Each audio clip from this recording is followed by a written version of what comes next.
제가 모든 걸 짊어졌는데 이제 그 짐을 아버지께 돌려드리겠습니다.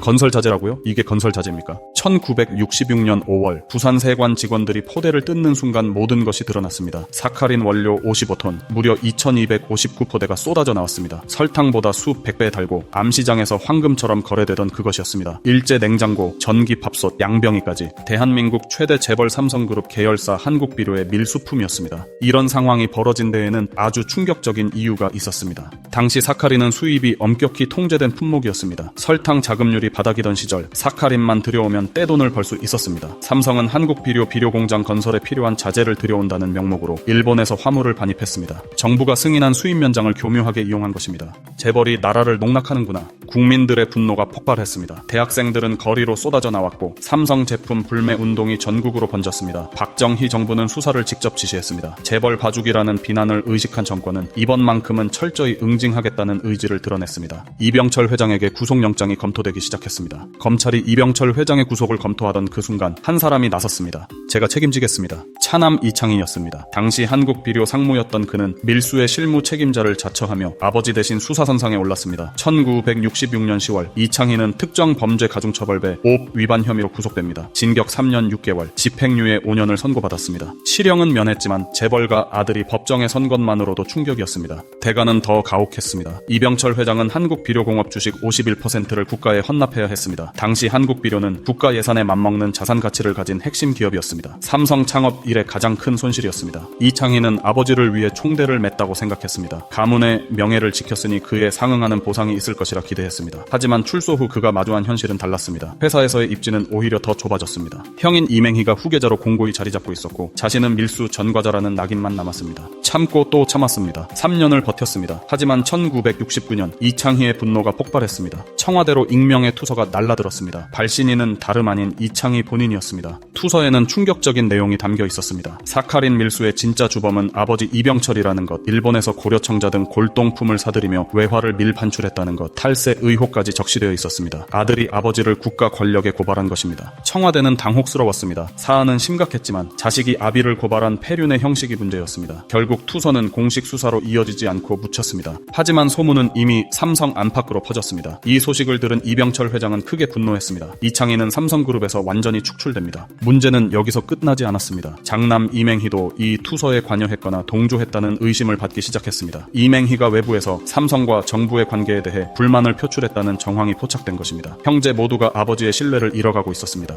이병철 회장의 원래 계획은 명확했습니다. 장남 이맹희가 삼성그룹 전체를 승계하고 차남 이창희는 한국비료 등 화학 부문을, 삼남 이건희는 동양방송과 중앙일보 등 언론 부문을 맡아 독립하는 것이었습니다. 하지만 사카린 사건 이후 모든 것이 무너졌습니다. 차남 이창희는 투서 사건으로 영구 추방되었습니다. 장남 이맹희도 아버지와의 갈등이 깊어지며 경영일선에서 점차 밀려났습니다. 1970년대 들어 이병철 회장은 후계 구도를 전면 재검토해야 했습니다. 그때 예상치 못한 이름이 떠올랐습니다. 삼남 이건희였습니다. 이건희는 원래 그룹 승계 대상이 아니었습니다. 언론사를 물려받아 독립할 예정이었던 셋째 아들. 그러나 형들이 모두 탈락하면서 상황이 바뀌었습니다. 조선시대 충녕대군이 형들을 제치고 왕위에 오른 것처럼 이건희는 아무도 예상하지 못한 후계자가 되었습니다. 1987년 이병철 회장이 타계한 후 이건희는 삼성그룹 회장에 취임합니다. 그리고 1993년 프랑크푸르트 선언을 통해 삼성의 체질을 완전히 바꿔놓았습니다. 삼성에서 쫓겨난 이창희는 세한미디어를 창업했습니다. 비디오 테이프 사업으로 세한그룹까지 키웠지만 1991년 지병으로 세상을 떠났습니다. 그가 일군 세한그룹은 1997년 외환위기를 견디지 못하고 2000년 해체되었습니다. 장남 이맹희는 삼성 본가에서 완전히 배제되었습니다. 이병철 회장은 사망 전까지 이맹희를 후계에서 제외했고 제1제당은 손자 이재현에게 직접 상속되었습니다. 이것이 훗날 CJ그룹의 시작이었고 삼성과 CJ 사이에 보이지 않는 갈등의 뿌리이기도 합니다. 이건희는 삼성을 세계 최대 전자기업으로 키웠습니다. 반도체와 스마트폰으로 글로벌 1위에 올랐고 2020년 작고하며 아들 이재용에게 그룹을 넘겼습니다. 역사는 참으로 아이러니합니다. 밀수 사건이라는 치욕이 가족을 갈라놓았고 그 균열 속에서 아무도 예상하지 못한 후계자가 탄생했습니다. 만약 사카린 사건이 없었다면, 만약 이창희가 참았다면 오늘날의 삼성은 존재하지 않았을지도 모릅니다. 위기는 때로 예상치 못한 기회를 만듭니다. 이것이 1966년이 남긴 진짜 유산입니다.